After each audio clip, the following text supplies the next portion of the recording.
প্রিয় দর্শক, আমি মোহাম্মদ বিপ্লব হুসাইন, স্বাগতম ইন্স্যুরেন্স নিউজ ভিডিওতে। আজ আপনাদের জন্য রয়েছে একটি গুরুত্বপূর্ণ খবর। মোটরযান মালিক ও চালকদের জন্য আবারও চালু হলো মোটর বীমা লাইবিলিটি ইন্স্যুরেন্স নামের নতুন বীমা পরিকল্প। বীমা খাতের নিয়ন্ত্রক সংস্থা আইডিআর এর সার্কুলার নম্বর নন লাইফ 105/2025 জারি করে এই নতুন উদ্যোগ নিয়েছে। এই পরিকল্পনায় দুর্ঘটনায় মৃত্যু হলে জনপ্রতি সর্বোচ্চ 2 লাখ টাকা ক্ষতিপূরণের বিধান রাখা হয়েছে। প্রাথমিকভাবে দেশের নন লাইফ বীমা কোম্পানিগুলো পাইলট ভিত্তিতে 1 বছরের জন্য এই পলিসি বিক্রি করবে। 1 বছর শেষে এর পরিসংখ্যান জমা দিতে হবে কর্তৃপক্ষের কাছে। তবে এই বীমা গ্রহণের কোনো বাধ্যবাধকতা নেই। আপনি চাইলে করতেও পারেন, না চাইলে নাও করতে পারেন। এর আগে 2020 সালের ডিসেম্বরে থার্ড পার্টি বীমা পরিকল্প বাতিল করে আইডিআরএ।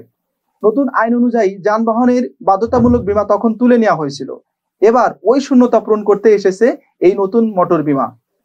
এতে প্রিমিয়ামের হার নির্ধারণ করা হয়েছে 150 সিসি মোটরসাইকেল 2 সিট 1006 টাকা, 350 সিসি ত্রিচক্র যান 4 সিট 1696 টাকা, 1300 সিসি প্রাইভেট কার 5 সিট 2070 টাকা, 3 টনের ট্রাক 2 সিট 3651 টাকা।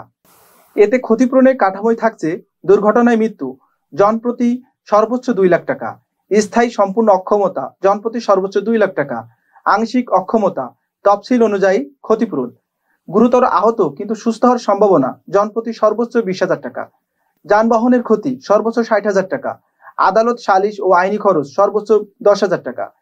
প্রিয় দর্শক, খাত সংশ্লিষ্টরা বলছেন, যদি এই পলিসি ব্যাপকভাবে চালু হয় তাহলে দেশের নন লাইফ বীমা খাতের স্থবিরতা দূর হবে, ব্যবসার ভলিউম বাড়বে এবং বীমা পেনিট্রেশনও বৃদ্ধি পাবে। তাই আপনার যানবাহনের জন্য চাইলে আজই নিতে পারেন মোটর লাইবিলিটি ইন্স্যুরেন্স, ভবিষ্যতে দুর্ঘটনায় সুরক্ষিত থাকতে। এটাই ছিল আজকের আয়োজন। সবাই নিরাপদ থাকুন, সড়কে সতর্ক থাকুন। ধন্যবাদ।